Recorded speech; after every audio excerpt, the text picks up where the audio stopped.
क्या आपने कभी ऐसी खुशबू की कहानी सुनी जो सदियों पुराने जिन्न को जगा दे?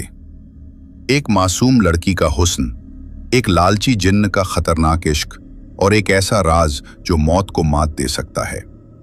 ये 500 साल पुरानी दास्तान इतनी रहस्यमयी है कि आप आखिरी सांस तक रुकेंगे, वरना पछताएंगे कि क्या हुआ उस बेकसूर के साथ। तैयार हैं इस भयानक कथा के लिए? ये कहानी है फूलन की, एक ऐसी लड़की जिसका हुस्न किसी जादू से कम न था। वो हमेशा साफ लिबास और गुलाबे शाही का इत्र लगाती थी, जिसकी खुशबू हवा को भी ठहरा देती थी। कस्बे से दूर एक वीरान टीला था जहां फूलन अक्सर जाती। उसे वहां सुकून मिलता। उसकी अम्मी सलमा मना करती, फूलन, उस इत्र को हर वक्त मत लगाया कर। पर फूलन को अपनी खूबसूरती का जुनून था। एक दिन वो टीले पर थी जब एक अदृश्य नजर उस पर टिकी थी। वो एक जिन्न था, जालिम, जो उसकी खुशबू का दीवाना हो गया। फूलन एक जर्जर मकान में अपनी अम्मी सलमा और अपाहिज अब्बा मोहम्मद के साथ रहती थी। सलमा दूसरों के घरों में काम कर घर चलाती, पर फूलन को बस इत्र चाहिए था। उसकी आंखें झील सी गहरी, त्वचा चांदनी सी और होठों पर हल्की मुस्कान हर दिल को लूट लेती। पर उसका लालच उसकी खूबसूरती जितना ही गहरा था। वो अपनी सहेलियों सारा और मीना के साथ कस्बे में घूमती, बाजारों में हंसी ठिठोली करती। लेकिन वो टीला, जिसे लोग शैतान वाला टीला कहते, फूलन के लिए मजाक था। बड़े बूढ़े कहते, वहां एक ताकतवर जिन्न कैद है। पर फूलन हंसकर टाल देती। एक दोपहर सूरज की तपिश में फूलन ने सहेलियों से शर्त लगाई कि वो टीले के सबसे ऊंचे पत्थर को छूकर आएगी। मत जा फूलन, सारा ने रोका, पर फूलन ने गुलाबे शाही छिड़का और चल दी। हवा में उसकी खुशबू फैली और टीले की दरारों में कुछ जाग उठा। उस रात फूलन को कानों में फुसफुसाहट सुनाई दी, क्या नाम है तुम्हारा, खुशबू की मलिका? कमरे में कोई नहीं था, पर चंदन और रेत की महक हवा में थी। उसका दिल धड़क उठा। अगले दिन से अजीब वाक़ये शुरू हुए। इत्र की शीशियां अपने आप खाली होने लगीं। आईने में उसकी परछाई के पीछे धुंधला साया दिखता। फूलन डरने लगी। एक शाम बाजार से लौटते वक्त हवा में आवाज आई, तुम सिर्फ मेरी हो फूलन। वो चीखते हुए घर भागी। सलमा ने उसका डर देखा, पर फूलन ने सच छुपाया।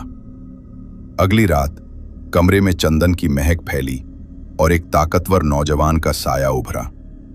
मैं जालिम, एक जिन्न, तुम्हारी खुशबू का गुलाम। तुमसे निकाह करूंगा, तुम्हें दौलत महल सब दूंगा। फूलन ने मना किया, पर जालिम हंसा, तुम मेरी किस्मत हो, और धुएं में गायब हो गया। जालिम अब हर जगह था, आईने में, सड़कों पर। फूलन का चेहरा मुरझाने लगा। सहेलियों ने पूछा तो वो रो पड़ी और सब बता दिया। ये खतरनाक है फूलन, जिन्न का इश्क जानलेवा होता है, मीना बोली। एक रात जालिम एक मखमली डिबिया लाया जिसमें हीरों का हार चमक रहा था। ये तो शुरुआत है मेरी मलिका, उसने कहा। फूलन का लालच जागा। वो गरीबी से तंग थी। उसने सोचा, जालिम की दौलत लूंगी, फिर छुड़ा लूंगी। उसने वक्त मांगा और जालिम ने हामी भरी। जालिम के तोहफे आने लगे, सोना, रेशम, जवाहरात। फूलन उन्हें छुपाती। घर के हालात सुधरे, पर सलमा को शक हुआ। एक दिन उसे फूलन की संदूकची में एक झुमका मिला जिससे चंदन की महक आई। सलमा का दिल बैठ गया। उसे अपनी नानी की बात याद आई, शैतान वाले टीले में जालिम कैद है जो गुलाबे शाही की खुशबू पर मरता है। वो फूलन के पास दौड़ी। सच बता, तू टीले पर गई थी? फूलन रोते हुए बोली, हाँ अम्मी। सलमा ने खानदानी राज बताया। गुलाबे शाही में एक फूल नूरे जहां मिलता है जो टीले की तलहटी में खिलता है। ये जिन्नों को कमजोर करता है। तूने जालिम को जगा दिया बेटी।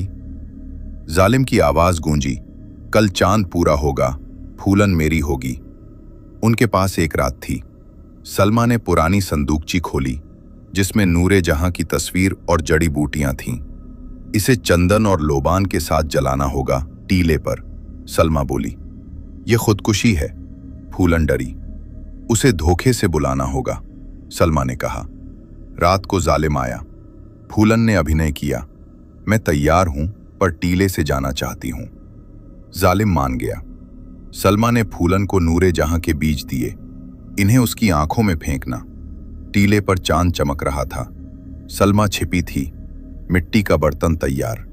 जालिम ने हाथ बढ़ाया, चलो वक्त हो गया। फूलन ने आंसू भरे, मैं आपका चेहरा देखना चाहती हूं। जालिम करीब आया। फूलन ने बीज उसकी आंखों में फेंके। जालिम चीखा और सलमा ने नूरे जहां जलाया। धुआं उठा। जालिम कमजोर हुआ और चीखता हुआ टीले में समा गया। फूलन और सलमा ने एक दूसरे को गले लगाया। उनकी हिम्मत ने सदियों पुराने शैतान को हरा दिया।